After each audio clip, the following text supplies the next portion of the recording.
বিসমিল্লাহির রহমানির রহিম। আসসালামু আলাইকুম। দীর্ঘদিন অসুস্থ থাকার পর আপনাদের সামনে কথা বলতে পারার জন্য আল্লাহর কাছে শুকরিয়া আদায় করছি।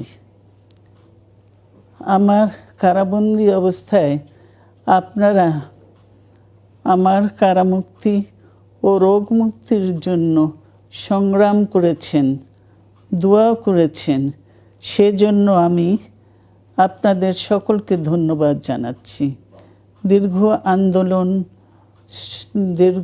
আন্দোলন সংগ্রাম ও ত্যাগের মধ্য দিয়ে আমরা ফ্যাসিবাদী অবৈধ সরকারের কাছ থেকে মুক্তি পেয়েছি।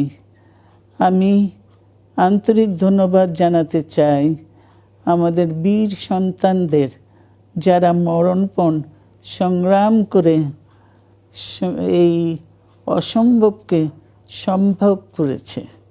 শত শত শহীদদের জানাই শ্রদ্ধা। এ বিজয় আমাদের নতুন সম্ভাবনা নিয়ে এসেছে। দীর্ঘদিনের নজিরবিহীন দুর্নীতি, গণতন্ত্রের ধ্বংসের স্তূপের মধ্য থেকে আমাদের নির্মাণ করতে হবে এক সমৃদ্ধ বাংলাদেশ। ছাত্র তরুণরাই আমাদের ভবিষ্যৎ।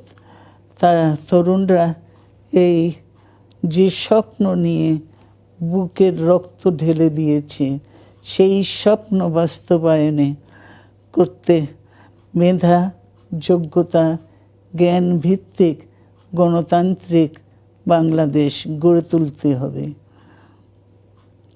শোষণহীন সমৃদ্ধ বাংলাদেশ। সকল ধর্মের গোত্রের অধিকার নিশ্চিত করতে হবে। শান্তি,